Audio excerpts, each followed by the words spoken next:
Look up, nigga. We gotta get this money. Oh, looky there. Moon's out tonight.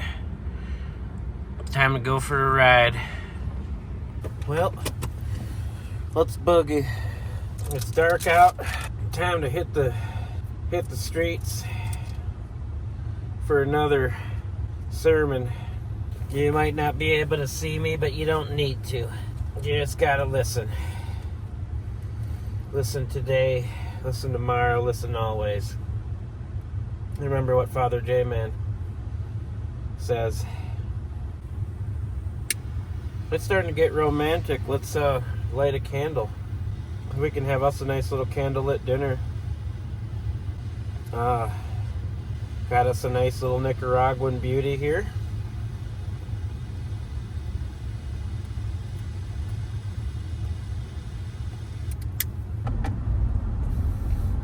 Well, another thing that's been chapping my ass is the old, you'll see it on the Facebook, you'll see it on the news, hear it in the streets. The greatest top handle chainsaw in the world, the 200T,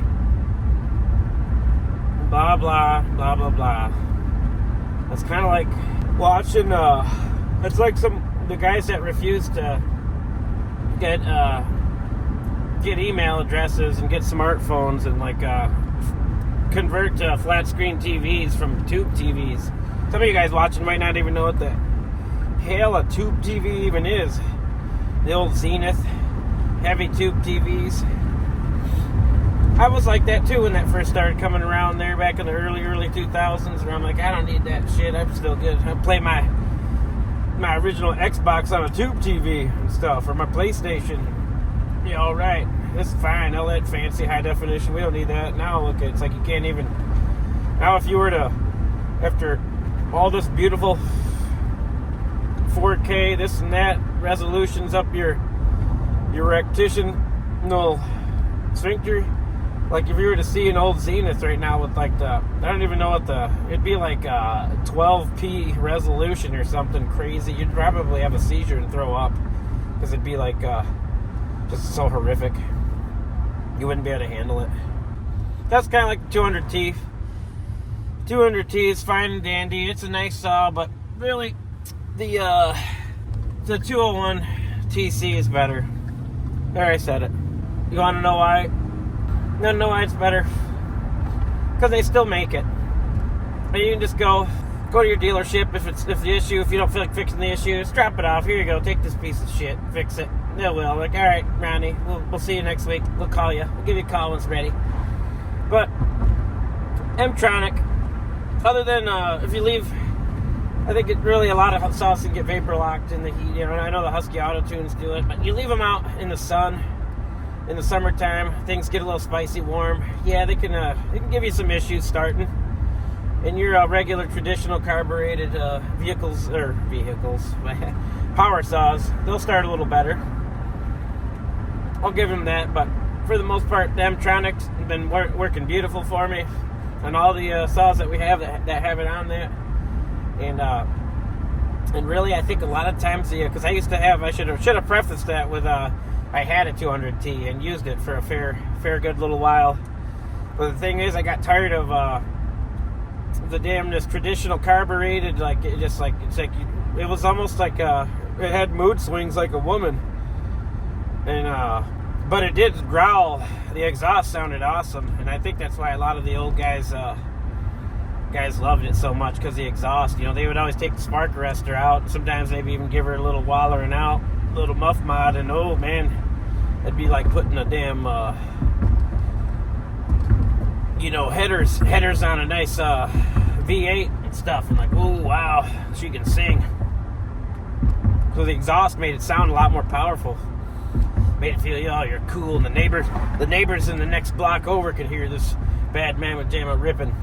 Your 201, it definitely doesn't sound like that. It's kind of like oh my goodness, it sounds like like a Remington beard trimmer compared to that.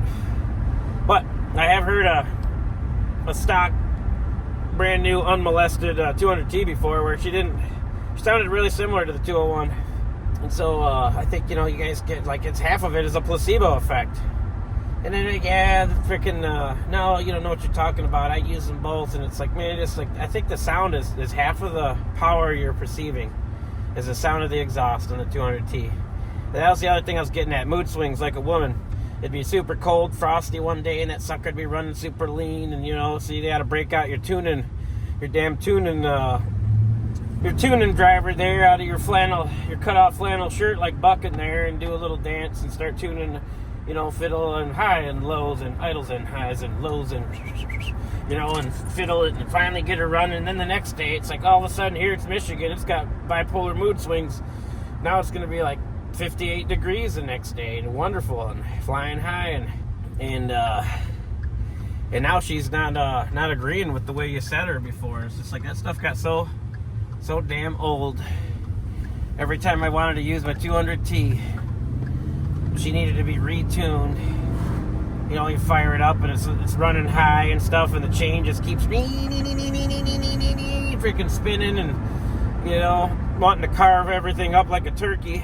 201 M-Tronic, man, that sucker just tuned itself. It just, you know, you got to let it sit there for a little bit sometimes on a certain day, you know, and it kind of has to do the old weather check and decide whether it's in the Appalachias or if it's down in the you know, Death Valley and stuff, in the Sahara. Once it figures that out, which don't take long at all, it does that whatever multiple times per millisecond, and she just tunes herself. So you can just do like I did on mine, a muff mod, advance the timing, and I even put a 7-tooth sprocket on mine, so she's got a little more give, or a little more rip, you know, a little more revolutions. But you do those things, and you don't gotta fuck with trying to tune the carburetor again. It just does it for you. It's like, wow, what a concept and what a time saver. And the power is the same, like I said. But if you put a better exhaust on it, you know, if you put that nice throaty sounding one like the 200T had, all of a sudden you'd be like, dang, this all feels good. See, it's all in your head. Oh, I know a lot of people are probably, they're just shorting themselves. They're, you know, just to get to the comment sections, like, you don't know what you're talking about, you know. Like I said, I used them, and I had them both. I preferred the 201. It's smoother in the hand. The power felt the same. If I was deaf, dumb, and blind, you know, I wouldn't have been able to tell the difference. I am dumb, but I'm not deaf and I'm not blind.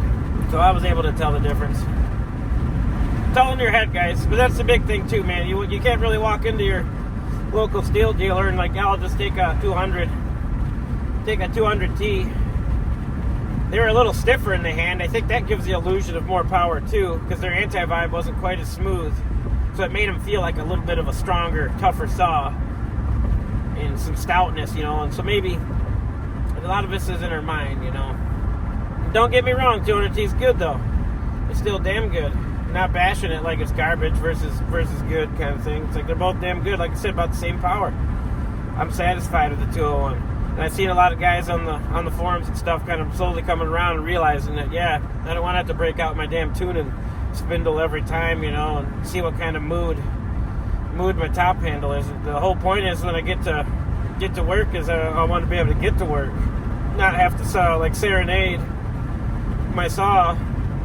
Like, come on, baby, please, you know, like get in an argument with your saw, and your saw's like climbing down out of the tree, and you're like, babe, just get in the tree, babe, just get in the tree.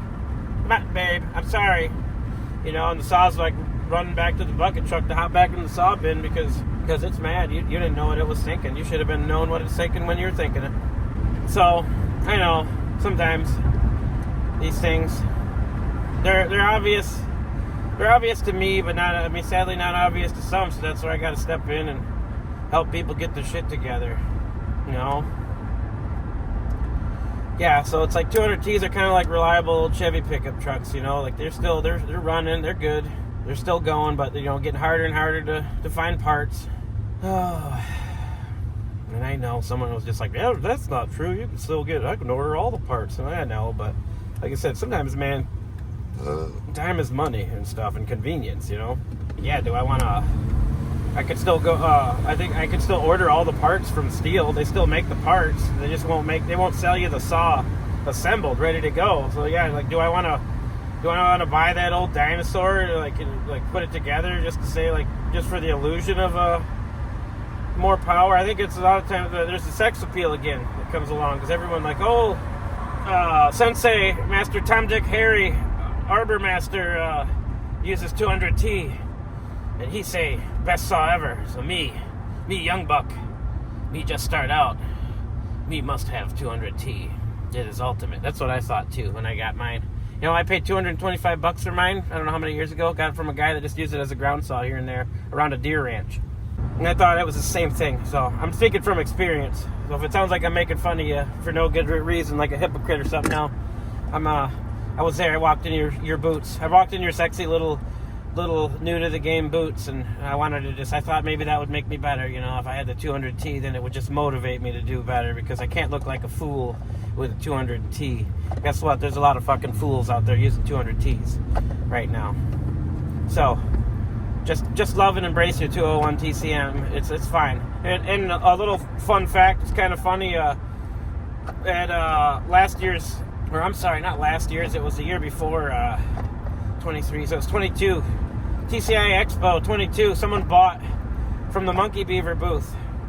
I think it was a guy named Mississippi John or something like that, they said. But they kind of didn't,